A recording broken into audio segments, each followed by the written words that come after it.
They say fairy tales have happy endings. But what happens when reality refuses to follow the script? Imagine walking into a life that everyone dreams of: titles, pomp, royal ceremonies, adoration from millions. You have the perfect family photo, the press fawning over your every outfit, the world hanging on your every word. But behind the cameras, behind the palace walls, the story is far from perfect. This is the story of Meghan Markle and Prince Harry, two people who seemingly had it all, only to find themselves stripped of one of the most prestigious titles in the world, Duke and Duchess of Sussex. The question on everyone's mind is simple but shocking. How did this happen? And why now? But before we continue, please subscribe and turn on the notification bell for updates. Let's start at the beginning. The Duke and Duchess of Sussex title is not just a fancy label. It carries weight, history, and expectations that stretch back centuries. It's a title given to a select few, a title that comes with privileges but also responsibilities. To have it revoked is almost unthinkable. Yet, here we are, witnessing an unprecedented royal event unfolding before our eyes. The world is watching, gossiping, judging, and speculating. Every headline screams a different version of the story, and social media is ablaze with reactions that range from outrage to sympathy. But beneath the noise, there's a much deeper narrative, one that involves family tensions, media scrutiny, and the clash between personal freedom and institutional tradition. Harry and Meghan's journey into the monarchy was a modern fairy tale.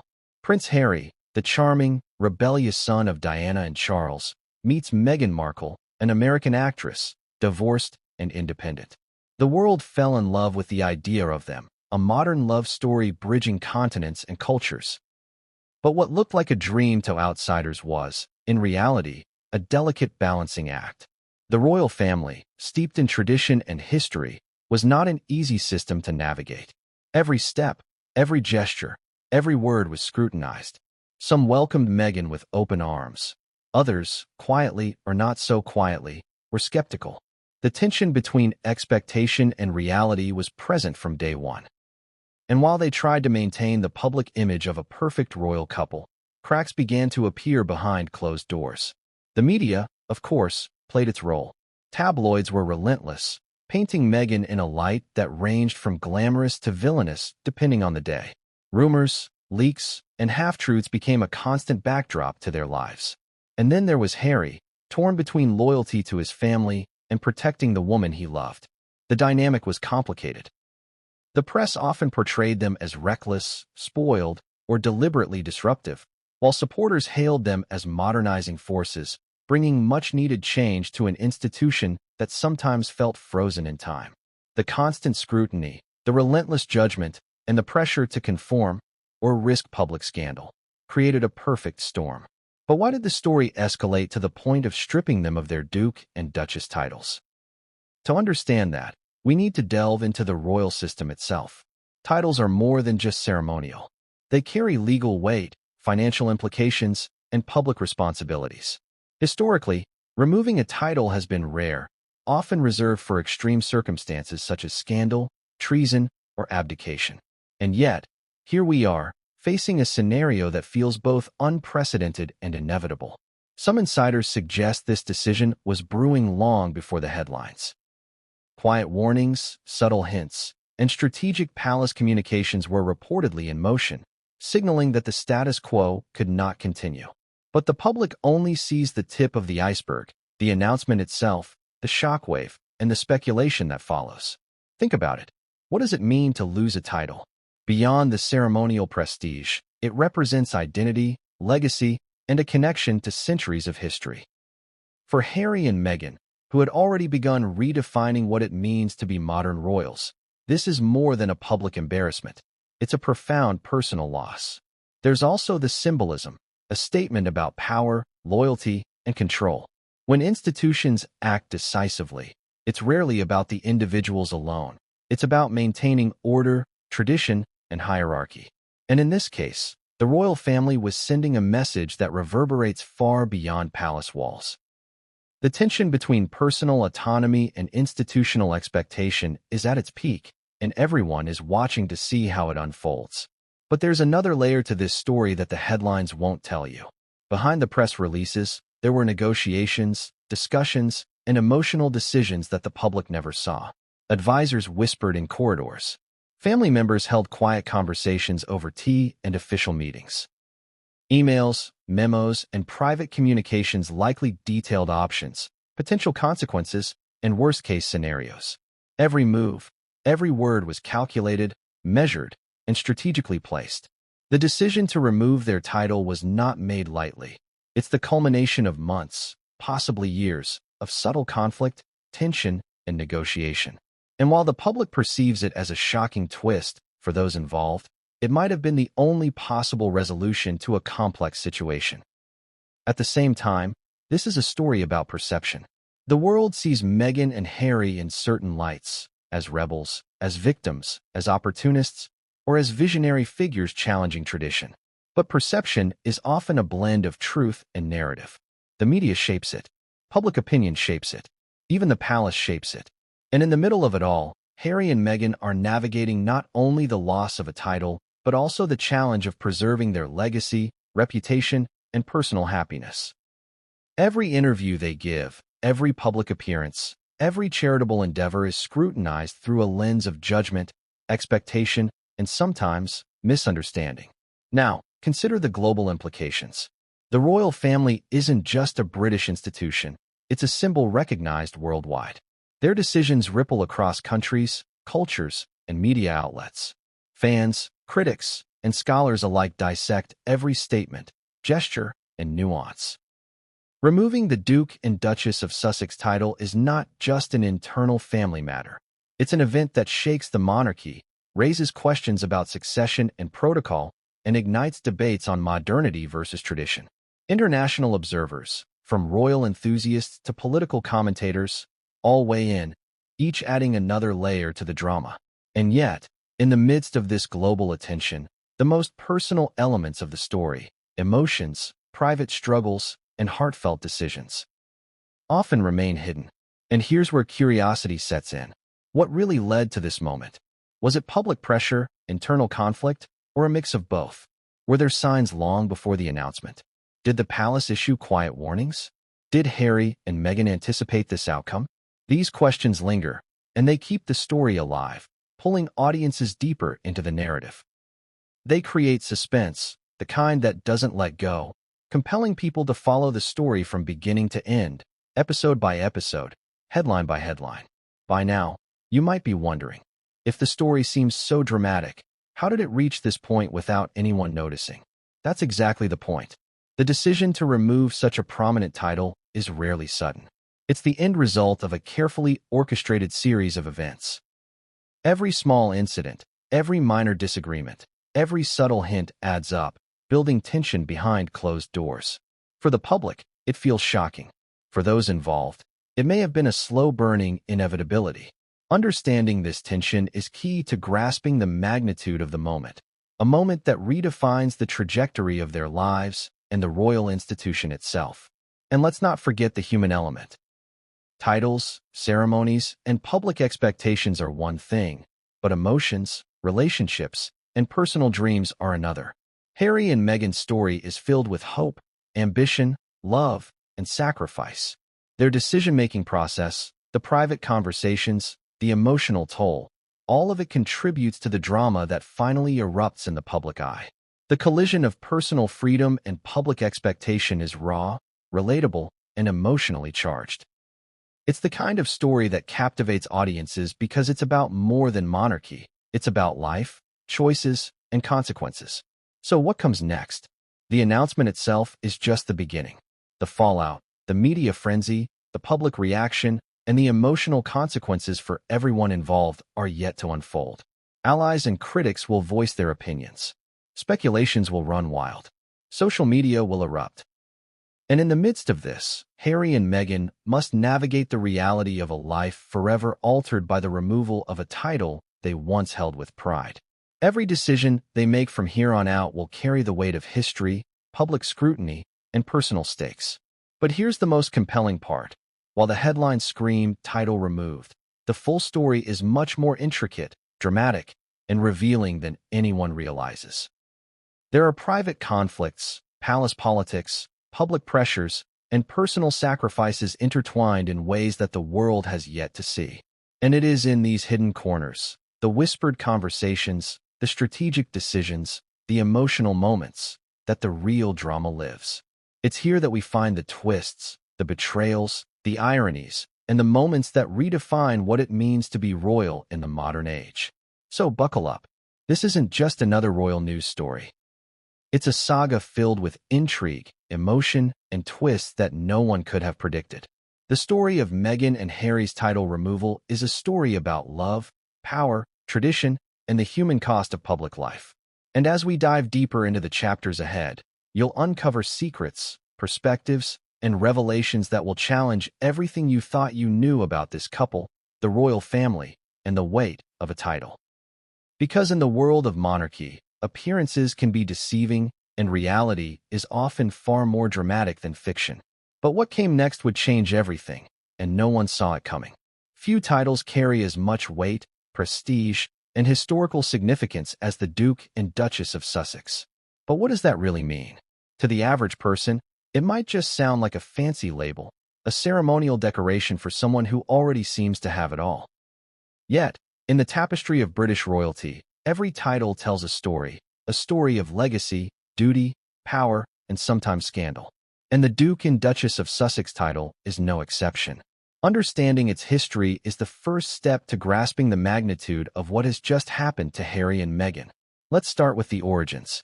The title of Duke of Sussex was first created in 1801, during a period of intense political and social upheaval in Britain. Prince Augustus Frederick, the sixth son of King George III, was the first to hold the title. It was meant to honor him and give him a status befitting his royal birth, while also signaling his unique position in the line of succession. Titles in the British monarchy have always carried a dual purpose.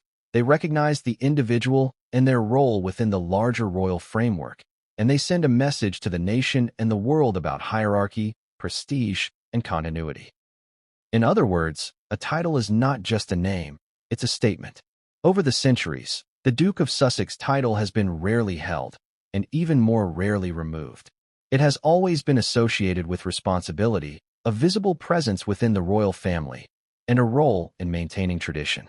When Harry and Meghan received the title in 2018, it was a nod not only to Harry's lineage, but also to the expectation that they would embody the very best of modern royalty. Charitable work, public engagement, and representation of the monarchy in a global context. The title was supposed to be both an honor and a commitment, a promise to serve the monarchy while also carrying its prestige into a new generation. But here's the first twist. While history suggests that titles are permanent, they are not untouchable. The monarchy has mechanisms, often obscure and rarely used, to revoke titles under extraordinary circumstances. Historically, this has only happened under extreme situations, scandal, treason, or voluntary relinquishment. To understand the gravity of Harry and Meghan's situation, it's essential to recognize that removing a title is almost unheard of in modern times. It's not simply a bureaucratic decision. It's a profound symbolic act that reflects the seriousness of whatever precipitated it. Consider this. Every time a royal title is granted or removed, it reverberates far beyond the palace walls. It sends signals to the public, to other members of the royal family, and even to international observers. A title is more than recognition. It's authority, influence, and identity. The Duke and Duchess of Sussex were not just any royals. They were a global brand, representing a modernizing, more relatable face of monarchy. Stripping them of this title doesn't just affect them personally. It reshapes public perception of the monarchy and its control over tradition, image, and legacy. To put it in perspective, imagine inheriting a family name with centuries of reputation behind it, one that carries expectations, privileges, and a clearly defined social role. Then imagine that, for reasons you don't fully understand, that name is suddenly taken away. The shock, the humiliation, and the emotional impact would be profound. And this is exactly what the removal of the Duke and Duchess of Sussex title represents. It's not just a bureaucratic technicality. It's a public, symbolic stripping of identity, honor, and legacy. Now, let's talk about the predecessors. As mentioned, Prince Augustus Frederick was the first Duke of Sussex, but his life was marked by tension with the royal establishment. He married twice, both times in violation of the Royal Marriages Act of 1772, which meant that his marriages were not legally recognized by the crown. Despite this, he retained his title throughout his life.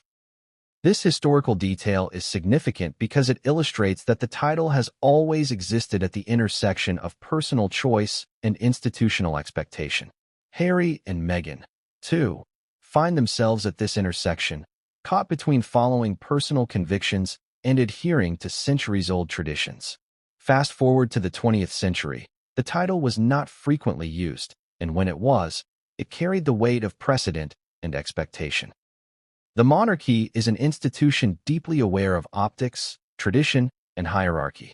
Every title matters, every gesture is scrutinized, and every deviation from protocol is noticed.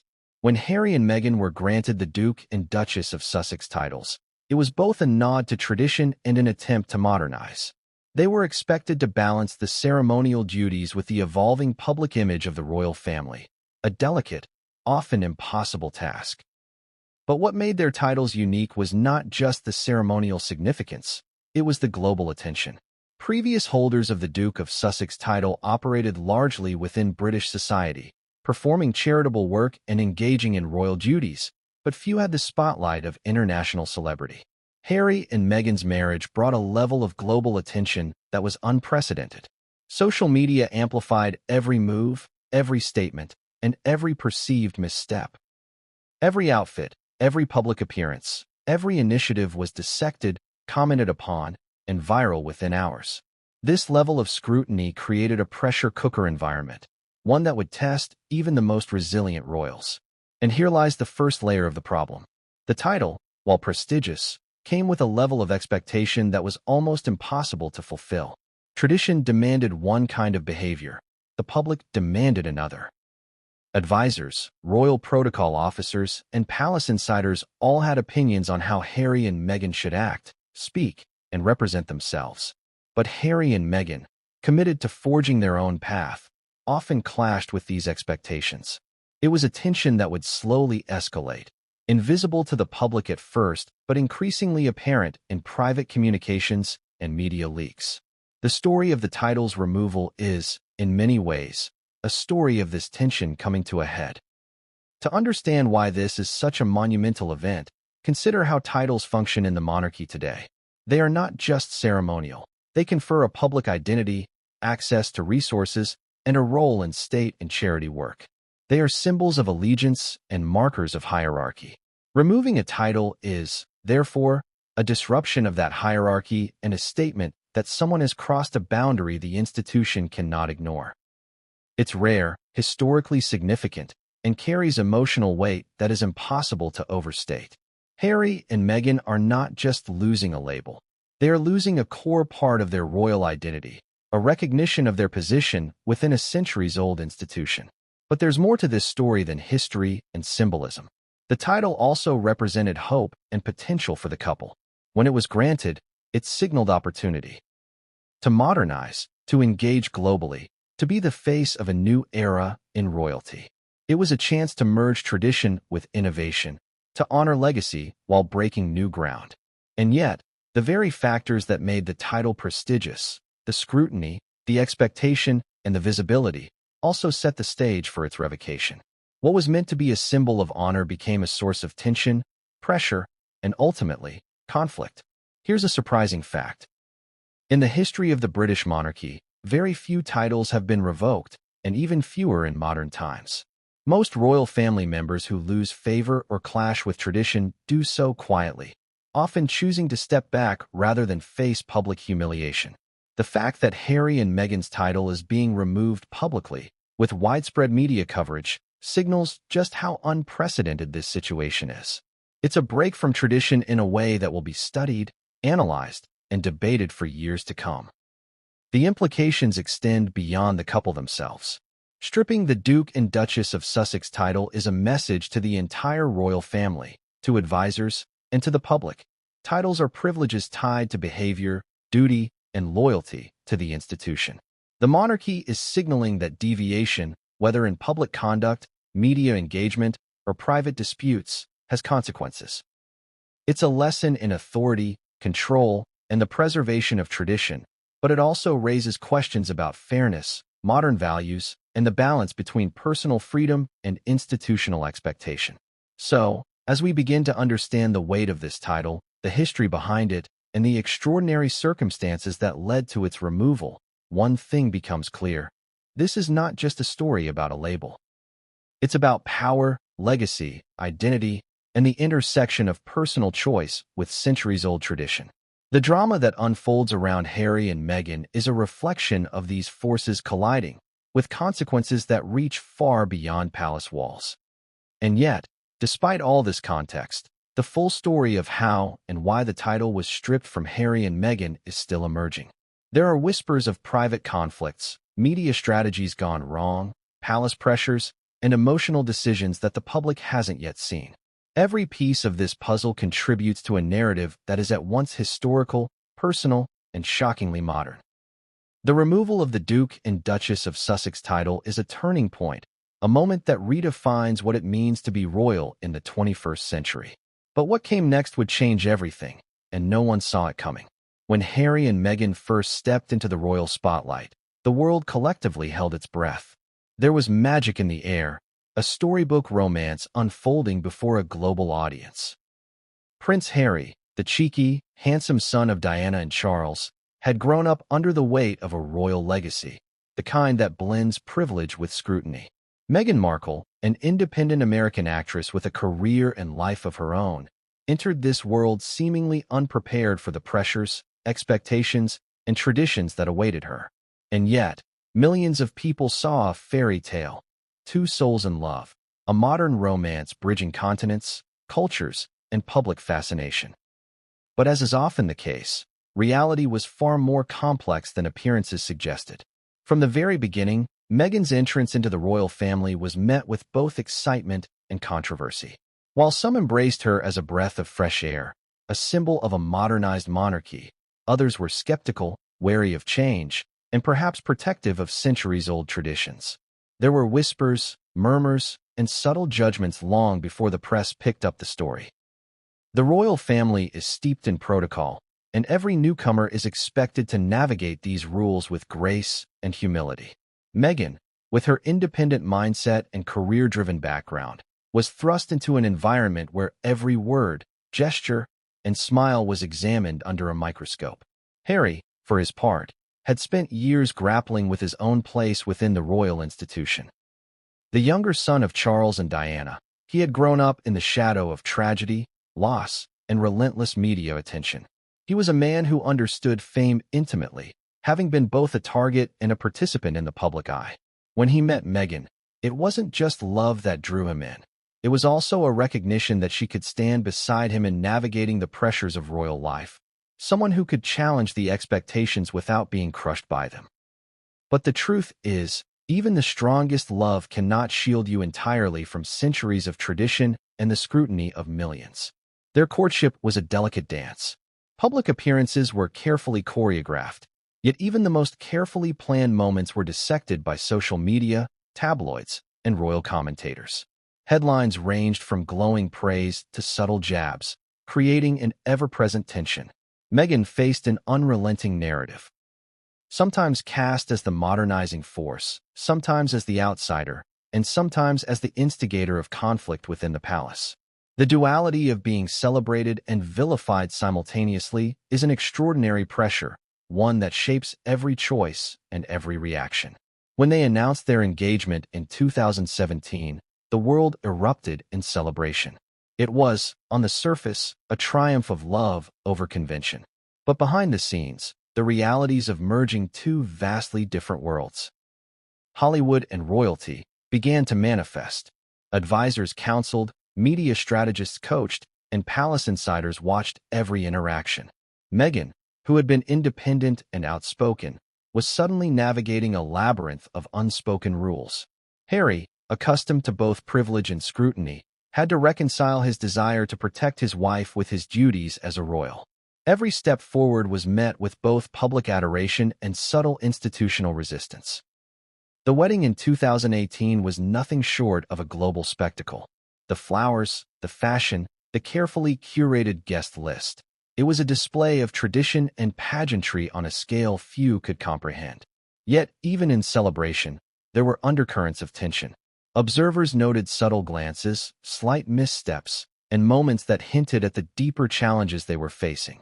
The fairy tale image was compelling, but it masked the reality. The monarchy is not just a family. It is an institution, and institutions have rules that often conflict with individual desires.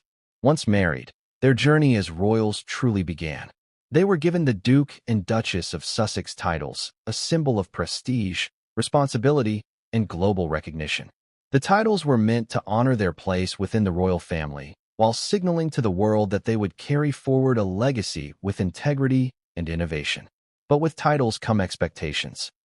Charity work, public engagements, and adherence to protocols that are often invisible to outsiders but rigid in their demands. Every appearance, every speech, every initiative was measured against a backdrop of centuries of royal precedent. Failure to conform, even unintentionally, could spark criticism, rumors, and conflict. Almost immediately, cracks began to appear. Meghan faced intense media scrutiny, often more severe than that directed at other royals. Stories about her family, her personality, and her conduct began circulating, some true, some exaggerated, and some outright fabricated. Harry, ever protective, grew increasingly concerned about the relentless coverage and its impact on his wife. Their relationship with the media became adversarial, creating a dynamic that would influence their decisions for years to come. What began as a fairy tale romance was gradually entangled with tension, suspicion, and the constant need to navigate a minefield of public perception and institutional expectation. At the same time, the couple sought to define themselves beyond titles and appearances. They engaged in charitable work, supported causes close to their hearts, and began shaping a public image that reflected their values. Yet, each initiative was scrutinized. Why this charity and not that? Why did they speak publicly about some issues, but not others? The world's gaze is relentless, and in the case of Harry and Meghan, it was amplified to unprecedented levels. Their every move became a statement, whether intended or not, further complicating the delicate balance between personal freedom and royal expectation. Then came the pivotal moments of tension with the royal family. Private disagreements, subtle rebukes, and differing visions for their roles created an environment ripe for conflict. While the public saw smiles, engagements, and polished appearances, insiders reported growing frustration on both sides. Advisors, concerned about protocol and tradition, offered counsel that was sometimes ignored. The couple's desire for autonomy clashed with the monarchy's expectation of conformity. These dynamics were the invisible threads that would eventually lead to the shocking decision to strip them of their Duke and Duchess titles. Social media played a unique role in this saga. Platforms like Instagram and Twitter provided a direct channel for Meghan and Harry to communicate with the public, bypassing traditional media filters. While this offered freedom and a sense of control, it also exposed them to unprecedented levels of scrutiny and criticism. Every post, every statement, and every public appearance was dissected, analyzed, and judged. For a couple striving to maintain privacy and agency, this was both empowering and exhausting. The modern age of instant information had created a double-edged sword. Visibility brought influence, but also relentless exposure. By 2020, tensions had escalated to a point where remaining fully engaged as senior royals was no longer sustainable. The decision to step back from senior royal duties was as shocking as it was unprecedented. Public perception varied widely. Some saw it as a courageous assertion of autonomy, while others viewed it as a breach of duty and tradition. Behind closed doors, it was the result of months of negotiation, personal reflection, and consideration of the consequences. Harry and Meghan were not just making a statement. They were redefining their relationship with the institution, testing boundaries, and asserting personal agency in a system that historically tolerated little deviation. And yet, stepping back was only the beginning. The removal of their formal titles, the scrutiny over their charitable work, the public debates, and the media frenzy were all waiting just around the corner. Every decision they made, from interviews to public appearances, carried weight not just for themselves, but for the monarchy as a whole. Their journey highlights the tension between personal fulfillment and institutional expectation, between love and duty, between modernity and tradition. What is perhaps most compelling about Harry and Meghan's story is the emotional complexity. This is not simply a tale of conflict and controversy. It is a story about human beings trying to navigate love, family, identity, and legacy under extraordinary circumstances. Their journey is relatable in its essence, even if the scale is unparalleled. The desire for autonomy, the struggle for recognition, the pushback from powerful institutions. The difference is that the consequences here are amplified on a global stage, making their every choice subject to public judgment. And while much of the world applauded or criticized from afar, the real drama was unfolding behind closed doors. Meetings, conversations, and negotiations were happening away from public scrutiny. The palace, advisors, and the couple themselves were engaged in a delicate dance of power, emotion, and protocol. Every choice mattered, every word carried weight, and every misstep could have lasting repercussions. This behind-the-scenes complexity is what ultimately led to the dramatic decision to strip them of their Duke and Duchess of Sussex titles, a decision that shocked the world but was rooted in months, if not years, of tension, miscommunication, and evolving expectations. As we continue this story, it becomes clear that Harry and Meghan's journey is about more than titles, weddings, or public appearances. It is about identity, legacy, and the collision of personal desire with institutional authority. It is about two individuals trying to chart a path in a world where every action is scrutinized, every statement analyzed, and every choice debated. The removal of their titles is not an isolated event. It is the culmination of a complex, emotional, and dramatic journey that began long before headlines screamed the news. But what came next would change everything, and no one saw it coming. The first cracks in the fairy tale didn't appear overnight. They were subtle, quiet at first, almost invisible to the public eye. But within the palace walls, insiders began noticing patterns, behaviors, and signals that hinted at something brewing, an undercurrent of tension that would eventually erupt in ways no one anticipated. These early warning signs weren't dramatic scandals or explosive headlines. They were small moments, overlooked by most, but telling to those who understood the inner workings of the monarchy. From the beginning of Meghan and Harry's tenure as senior royals, there were subtle signs of friction. Meghan's American upbringing and independent mindset sometimes clashed with the rigid protocols and centuries-old traditions of the royal household. Where one expects unquestioned adherence to custom, she brought her own ideas, opinions, and vision of what a modern royal could be. These differences were initially dismissed as adjustments, normal growing pains for someone entering the royal system.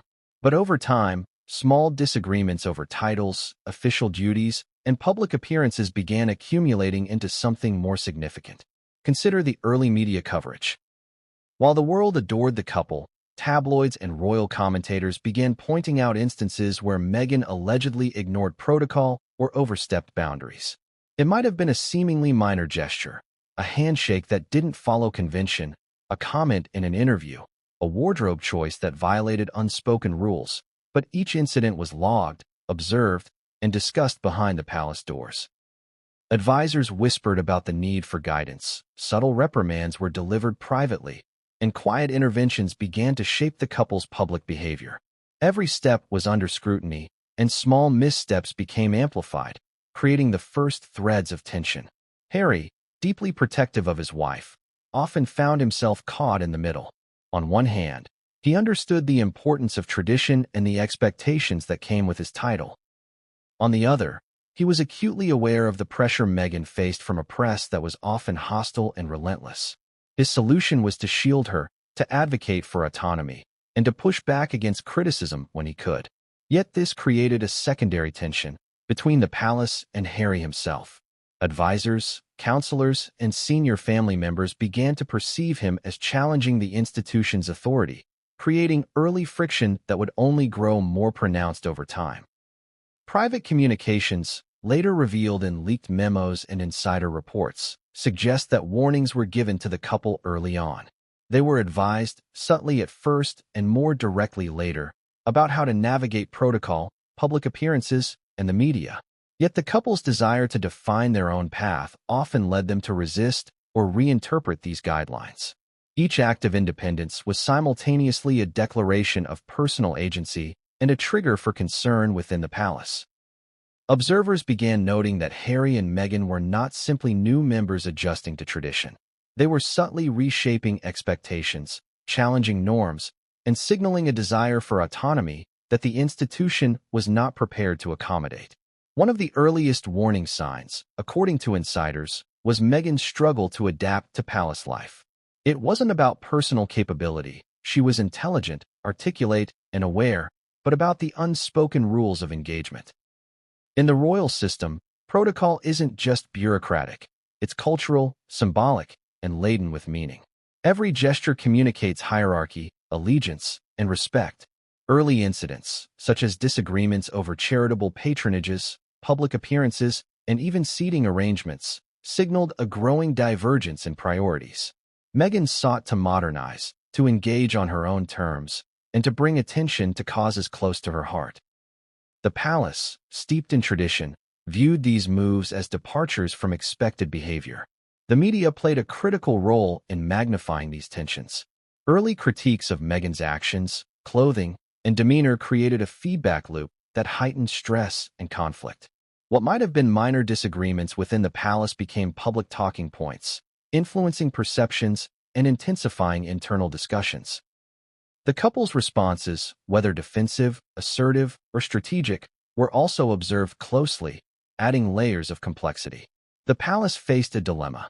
Intervene too aggressively, and they risk public backlash. Intervene too softly, and they risk the perception of losing control. This delicate balance created an environment where tension could simmer without resolution. In addition to public scrutiny, there were reports of interpersonal conflicts within the royal household. Staff and advisors sometimes found themselves caught between loyalty to the institution and empathy for the couple. Memoed disagreements, subtle rebukes, and behind-the-scenes disputes contributed to an atmosphere of unease. Meetings became testing grounds for protocol versus modern expectations. These internal tensions, though invisible to the public at first, formed the undercurrent of the eventual title removal. Every small disagreement, when accumulated over time, became part of a larger narrative of conflict between personal autonomy and institutional control. The couple's own choices further signaled growing tension. Their approach to media, interviews, and public statements often clashed with traditional royal norms.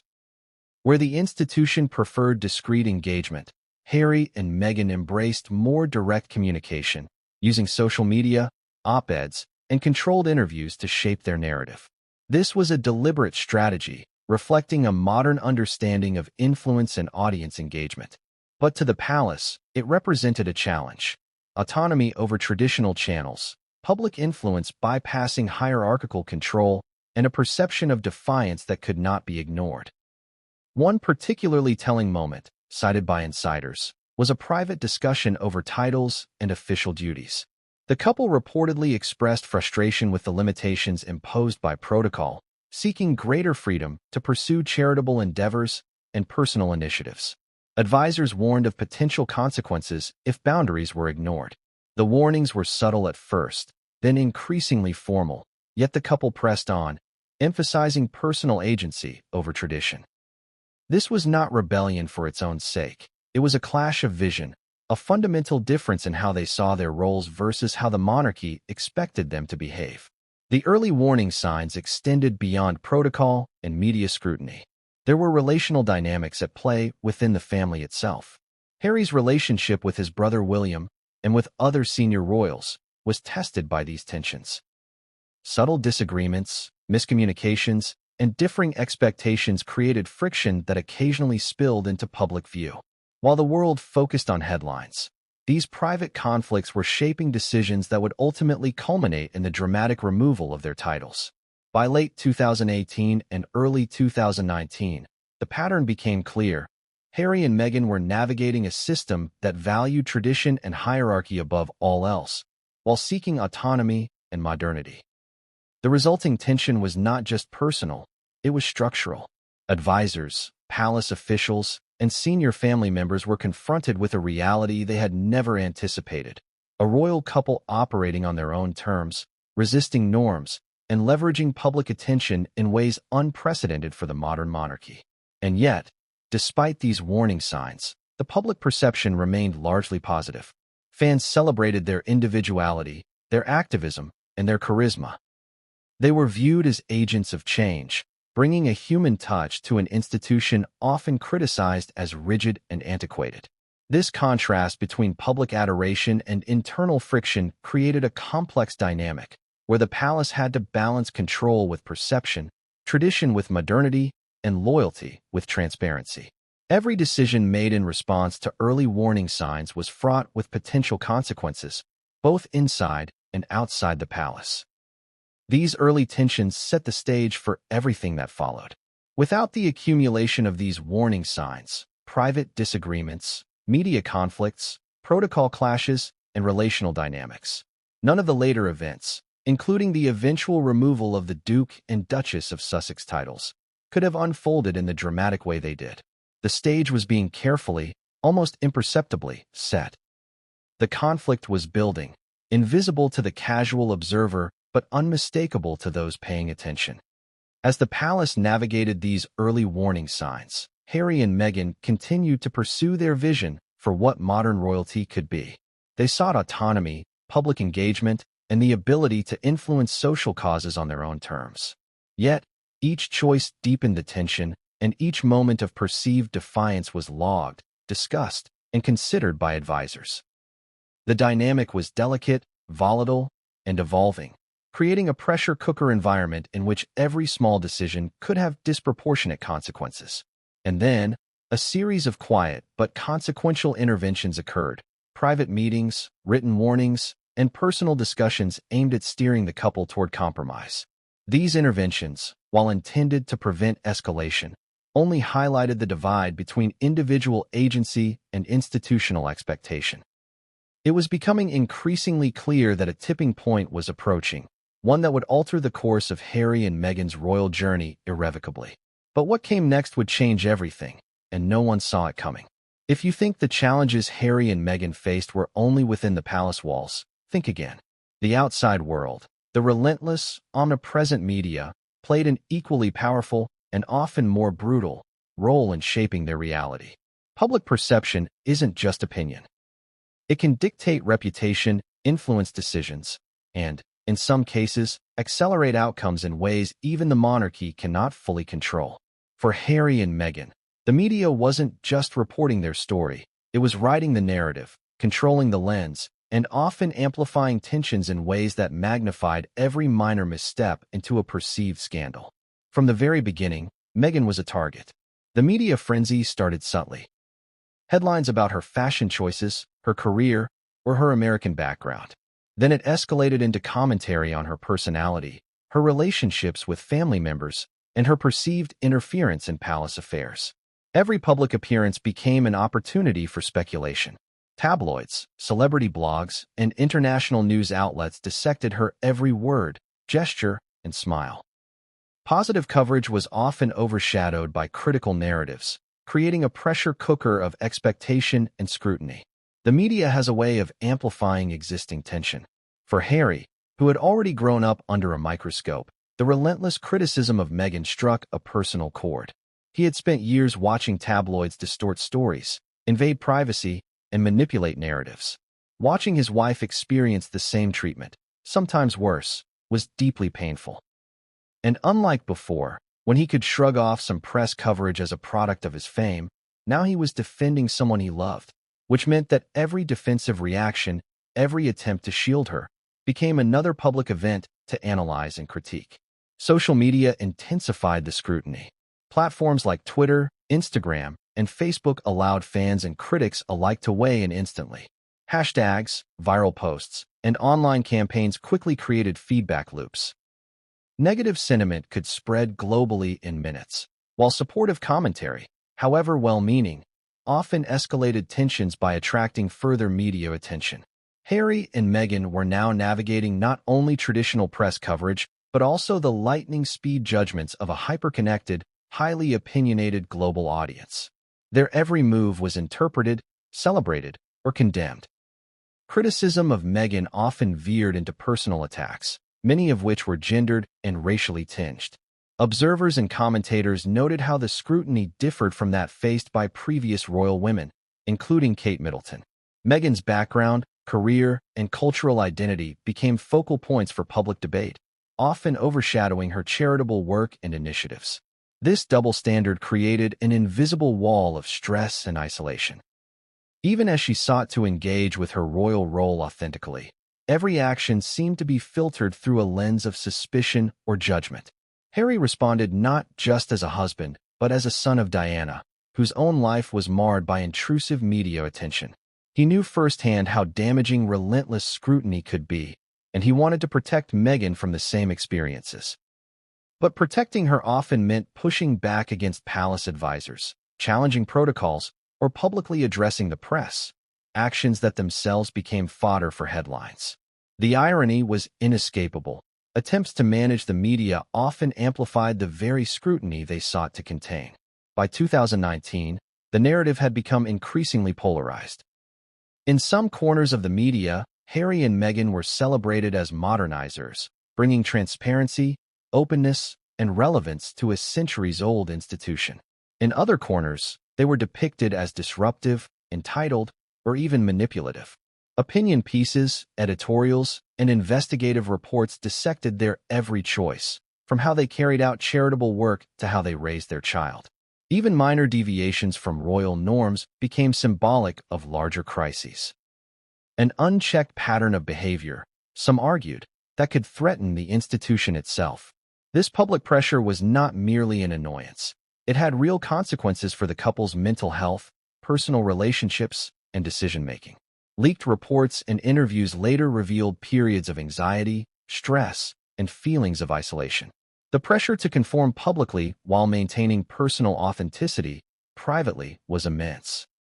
Even as they sought privacy, they were constantly reminded that their lives were public property. The constant gaze created a situation where the line between personal choice and public obligation blurred, complicating every action, every statement, and every plan. One notable incident occurred during a visit to a charitable foundation. A minor breach of protocol, something most people would not notice, was picked up by multiple media outlets and blown into a story about defiance or disrespect. Social media erupted with debate, memes, and commentary. Advisors from both the palace and external PR teams scrambled to respond. For Harry and Meghan, it was another reminder that no act, no matter how small, existed in a vacuum. Every decision carried weight, amplified by a global audience that interpreted symbolism in ways the royal family could barely anticipate. Another layer to the pressure came from the constant comparisons to other royal family members. Media narratives frequently juxtaposed Meghan and Harry with William and Kate, often highlighting supposed differences in demeanor, style, or approach to duty. These comparisons intensified scrutiny, creating a narrative of competition and discord, even where none might have existed. The couple's every decision, how they engaged with charities, how they dressed, how they addressed public issues, was read as a statement, a signal, or a challenge. The subtle, persistent judgment from press coverage compounded existing palace tensions, setting the stage for confrontation. The relentless scrutiny also affected the couple's interactions with staff, advisors, and even family members.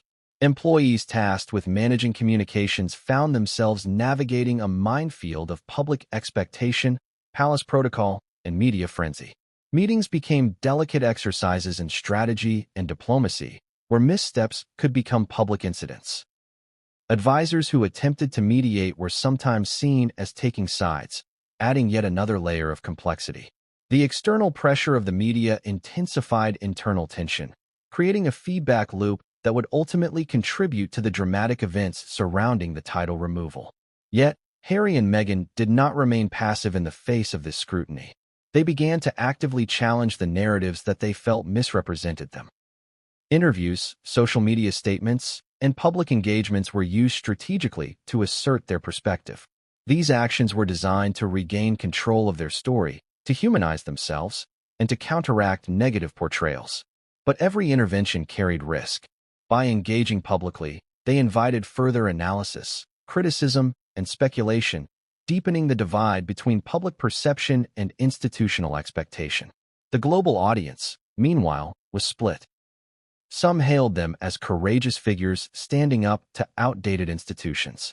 Others saw them as reckless, flaunting protocol, or undermining centuries of tradition. This polarization created a volatile environment in which the monarchy had to carefully balance internal discipline with public messaging. The palace was aware that media coverage could sway public opinion, influence the royal brand, and even affect political and diplomatic relationships. The stakes were enormous, and the pressure was unrelenting.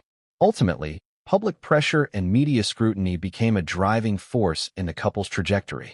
It shaped their decisions, influenced their public persona, and intensified conflicts with the institution they were part of. The environment was one in which even minor actions had outsized consequences, and every choice could ripple across headlines, social media, and palace communications. It was in this crucible of scrutiny, judgment, and expectation that the eventual removal of their Duke and Duchess titles was incubated, a dramatic outcome influenced as much by perception and public pressure as by any private disagreements. And yet, even as the world judged, the palace observed, and the couple strategized, no one could fully predict the turning point that would lead to the stripping of their titles. The tension had reached a boiling point, but the catalyst, the moment that would push everything over the edge, was still to come. But what came next would change everything, and no one saw it coming. The drama that the world witnessed in headlines and social media posts was only the surface of what was happening behind closed doors. Within the royal household, Harry and Meghan's relationship with advisors, staff, and family members was becoming increasingly complicated. What seemed like minor disagreements in public were often the culmination of weeks, months, or even years of private tension. The palace, accustomed to handling disputes quietly and with discretion, found itself navigating a new dynamic. Two senior royals who were assertive, independent, and unwilling to conform entirely to tradition. The first layer of conflict was between the couple and palace staff. Every member of the household has a clearly defined role, from communications officers to private secretaries, tasked with ensuring that protocol is followed and that the family presents a united front. Early on, some staff reportedly struggled to adapt to Meghan's style. Her approach to scheduling, public engagements, and communications often conflicted with established procedures. She brought ideas and innovations that were unfamiliar and sometimes uncomfortable for staff who had spent years or decades in the royal system. While her intentions were often positive, aiming to modernize and improve, the result was tension, miscommunication, and frustration. Harry, naturally protective of Meghan, often found himself in the middle. He recognized the pressure she faced and the challenges of adjusting to royal life, but he also understood the importance of maintaining relationships with staff and advisors. Navigating this balance was exhausting. Private meetings between the couple and senior advisors sometimes devolved into disagreements over strategy, messaging, or scheduling. In some cases, tensions escalated to the point where staff resigned, citing difficulty managing expectations and a challenging work environment. These departures, in turn, fueled media speculation, adding yet another layer of pressure to the already intense environment. Family dynamics added another level of complexity. Harry's relationship with his brother William, his father Charles, and other senior royals was under constant strain. Differences in opinion over public appearances, charitable priorities, and engagement with the media created private rifts that occasionally spilled into the public eye. Small incidents, disagreements over seating arrangements, public statements, or ceremonial duties, often became symbolic representations of deeper conflicts. Observers noted a growing distance between the Sussexes and other members of the family, a tension that would later play a significant role in the removal of their titles. One particularly telling source of conflict involved communication protocols. The royal family has a long-established system for managing public statements, interviews, and engagements. Every message is carefully coordinated to maintain consistency, avoid controversy, and uphold the monarchy's image. Harry and Meghan, however, sought more direct channels to communicate with the public. Whether through controlled interviews, social media statements, or selective disclosures, they were asserting autonomy over their narrative. While understandable from a modern communications perspective, this approach clashed with palace expectations. Advisors reportedly saw this as a breach of protocol and a challenge to institutional authority, deepening private tensions. Financial arrangements also contributed to behind-the-scenes conflicts. As senior royals, Harry and Meghan received funding for official duties, staff, and security. However, their desire for independence led them to explore private ventures, charitable foundations, and media deals that were unprecedented for members of the family at their stage. Negotiating these arrangements required delicate conversations and often put them at odds with advisors who were concerned about perceptions, propriety, and precedent. The tension between public funding, private endeavors, and royal expectation was a recurring theme in the private discussions that ultimately shaped their fate. Personal differences further complicated matters. Meghan's approach, influenced by her career in Hollywood and her independent background, emphasized assertiveness, strategic planning, and public visibility. Harry's approach, shaped by decades of living in the shadow of fame, focused on protection, loyalty, and personal responsibility. While both were aligned in principle, their strategies occasionally clashed, leading to internal friction that was sometimes visible in private meetings. Advisors reported that even small disagreements could escalate into heated discussions, further straining relationships with the staff and senior royals. The couple's interactions with media advisors also created tension. Harry and Meghan wanted a proactive approach, leveraging modern communications tools to tell their story directly. The palace preferred careful, controlled messaging, designed to minimize risk and maintain tradition. This conflict over strategy became a recurring theme in private meetings, highlighting a fundamental difference in worldview. One prioritizing modern, transparent engagement with the public, the other emphasizing hierarchical control and institutional stability. Each side believed it was acting in the best interests of the monarchy, but neither fully understood the pressures and motivations of the other. Security and privacy concerns were yet another layer of conflict. The couple experienced significant anxiety over media intrusion, paparazzi, and personal threats. Harry, already acutely aware of the dangers from his mother's experience with the press, was vigilant in protecting his family. Meghan, likewise, felt exposed and targeted. Negotiations over security measures, living arrangements, and travel protocols became contentious, especially when advisors expressed concern over cost, optics, or adherence to tradition. These conflicts, though largely invisible to the public, were intense and emotionally charged. And then there were the emotional tolls. Behind closed doors, both Harry and Meghan were navigating grief, stress, and pressure from multiple directions. Harry, still processing the loss of his mother and other personal struggles, carried a deep sense of responsibility for protecting his family. Meghan faced the challenge of integrating into a rigid institution while maintaining her own identity and mental health.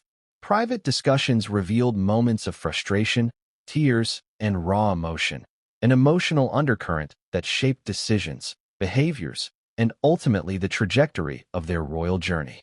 These internal conflicts were compounded by the outside world. Media scrutiny, social media commentary, and public expectation created a feedback loop that intensified stress. Each private disagreement had potential public ramifications, creating a pressure cooker environment where every conversation carried weight far beyond the room in which it occurred. The palace, the staff, and the couple were navigating an unprecedented dynamic, where personal, institutional, and public pressures collided with extraordinary intensity. By mid-2019, the picture was clear. Harry and Meghan were at odds with elements of the palace, staff, and family, while simultaneously facing relentless public scrutiny. Each decision, whether about charitable work, interviews, or personal projects, became both a private and public statement. The friction was no longer subtle. It had escalated to a sustained tension that demanded resolution. Advisors quietly began exploring options, Meetings became more strategic and guarded, and discussions about the couple's future roles intensified. Every interaction, every negotiation, every disagreement was building toward a tipping point, a moment that would change everything. It's important to note that these behind-the-scenes conflicts were not about malice or ill intent. They were about the collision of values, expectations, and priorities. The monarchy valued tradition, hierarchy, and institutional control. Harry and Meghan valued autonomy, modernity, and personal agency. The result was inevitable tension, magnified by external pressures, emotional stakes, and historical precedent. And yet, despite all these conflicts, the public narrative often remained deceptively simple, a young couple making headlines, sometimes celebrated, sometimes criticized. The complexity of private negotiations, staff departures, family tensions, and emotional struggles remained largely hidden.